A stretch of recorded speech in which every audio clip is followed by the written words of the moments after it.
Hay tantos conceptos acerca de que Dios es un Dios de permanencia en la Biblia. Que todo lo que hace Dios permanece para siempre. Y que todo lo que nosotros podemos hacer junto con Dios permanece para siempre también. Les leo algunos pasajes que simplemente están en el libro de los Salmos. No voy a entrar en otros libros bíblicos. En el libro de los Salmos, por ejemplo, nos habla de Dios mismo, del Dios con quien nos relacionamos y que vive en nosotros. El Salmo 9, versículo 7 dice: pero el Señor permanecerá para siempre, ha dispuesto su trono para juicio. Vale decir que todo lo que hago yo junto con Dios es lo que va a permanecer. Lo demás desaparece.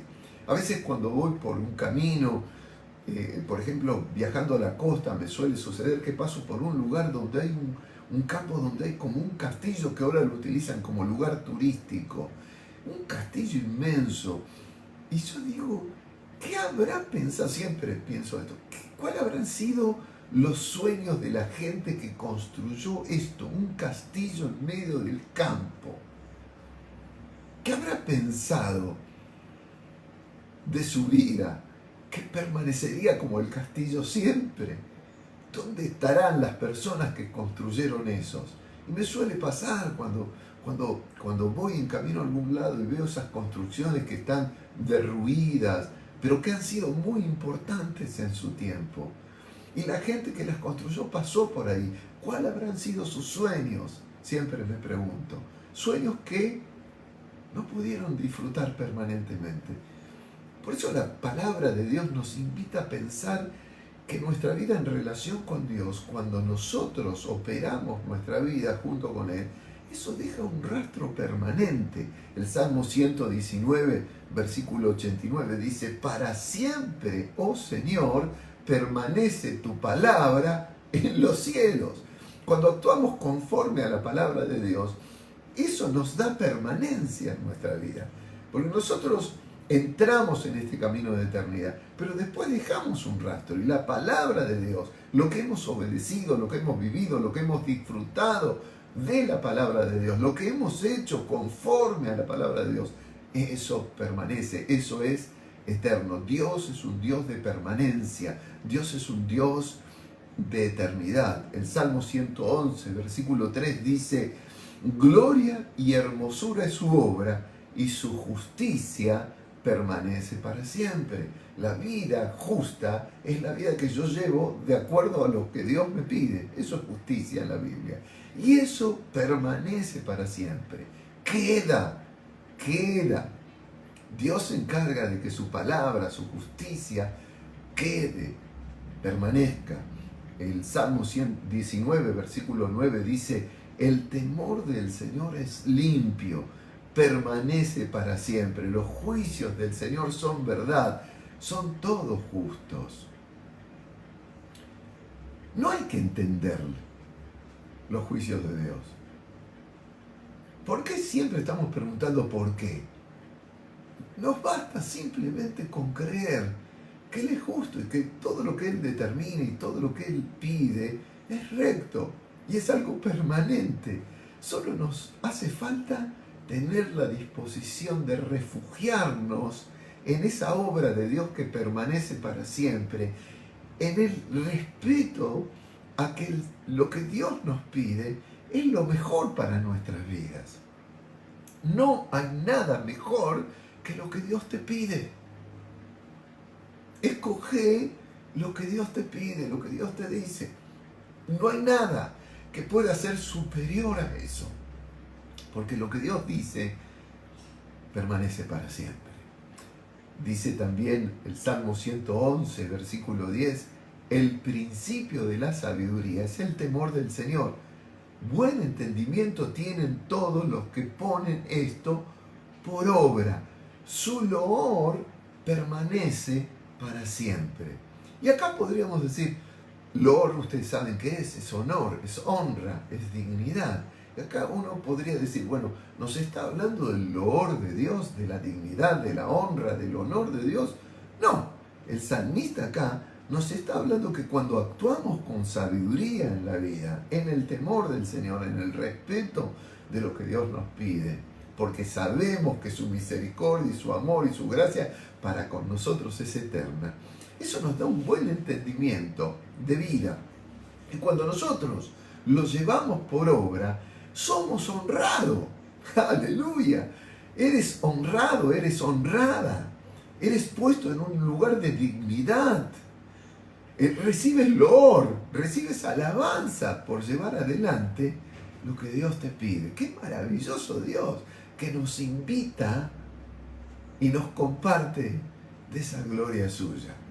El Salmo 33, versículo 11 dice así: el consejo del Señor permanecerá para siempre, y los pensamientos del Señor por todas las generaciones. El mundo cambia, cambian las generaciones del mundo, cambian las costumbres, cambian las culturas, cambian las perspectivas, cambian la forma de ver la vida. Mucho cambia, pero la palabra de Dios, dice el texto bíblico, que permanece por todas las generaciones. Y acá vuelvo al hecho de que le dejamos a nuestra descendencia, a los que vienen después. Cuando nosotros le dejamos una vida llevada conforme a la palabra de Dios, eso marcará sus vidas más allá de los cambios que se produzcan en el mundo. Porque en el mundo se producen cambios culturales y de costumbres, porque el mundo no tiene una base de vida. Entonces puede elegir algo hoy que después mañana le va a parecer malo. O algo malo de hoy va a parecer bueno mañana. Estamos viviéndolo esto, ¿no? ¿Cuántas cosas que hace algunos años, no muchos años, parecían horribles, malas, difíciles, que engendraban para nosotros perversidad, hoy hasta ya lo han convertido en ley? Por ejemplo, asesinar a los niños en el vientre de su madre. Ya para el hombre eso es bueno. Y hasta encontramos a los gobernantes diciendo que por eso ahora vivimos una sociedad más justa. ¿Se dan cuenta? El hombre cambia sus perspectivas, cambia su manera de ver la vida. Pero el que hace la voluntad de Dios, dice el consejo de Dios, es el que permanece para siempre. Nunca te vas a arrepentir de haber llevado tu vida conforme a lo que Dios te aconseja. Nunca. Porque vas a dejar también un rastro en generaciones a los que vienen después. Un ejemplo de vida a tus hijos. Y dice, por último, en el Salmo 17,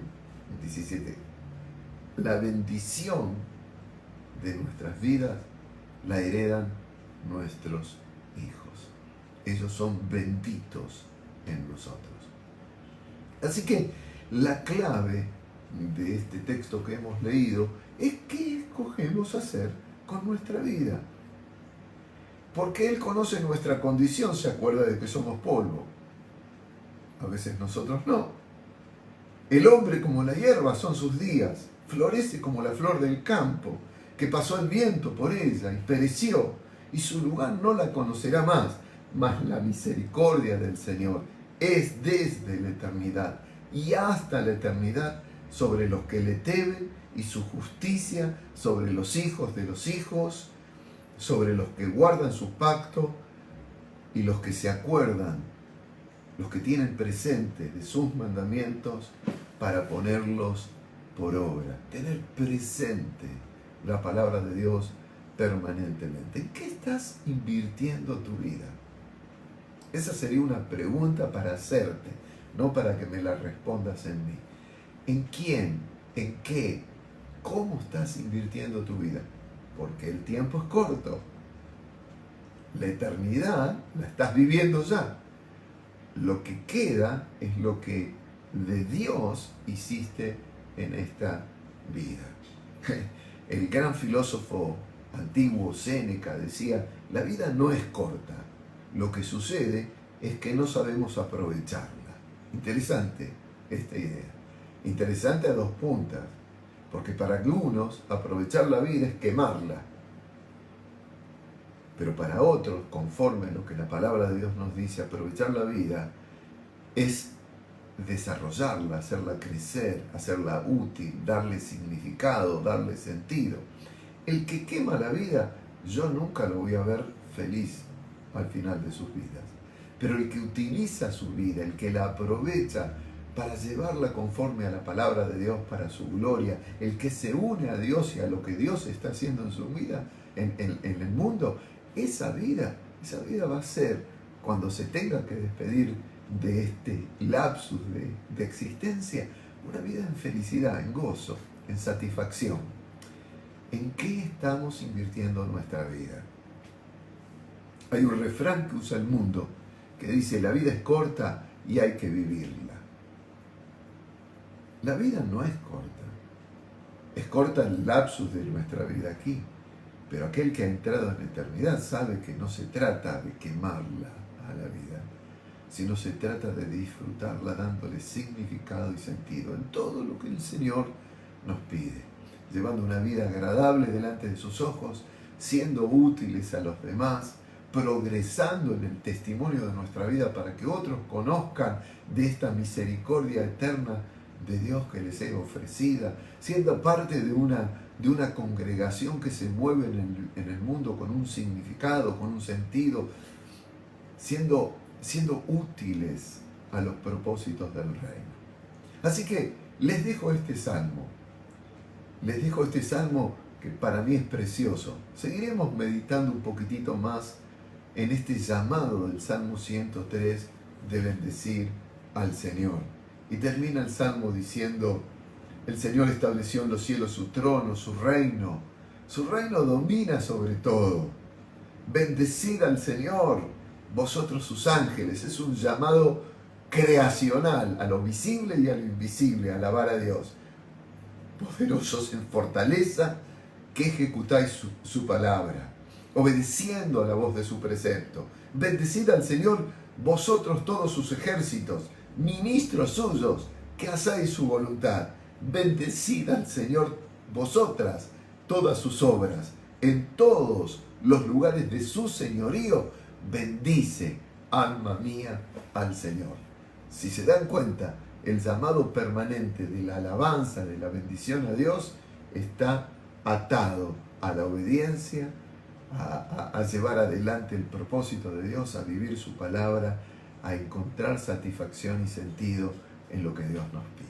Que el Señor les bendiga ricamente, que esa eterna misericordia de Dios se exprese maravillosamente en todas sus vidas, en sus familias, en sus negocios, en sus trabajos, en todo lo que hagan. Ustedes tengan en cuenta el consejo de Dios para que sean enriquecidos hoy con esa eternidad en la cual han comenzado a partir de Cristo.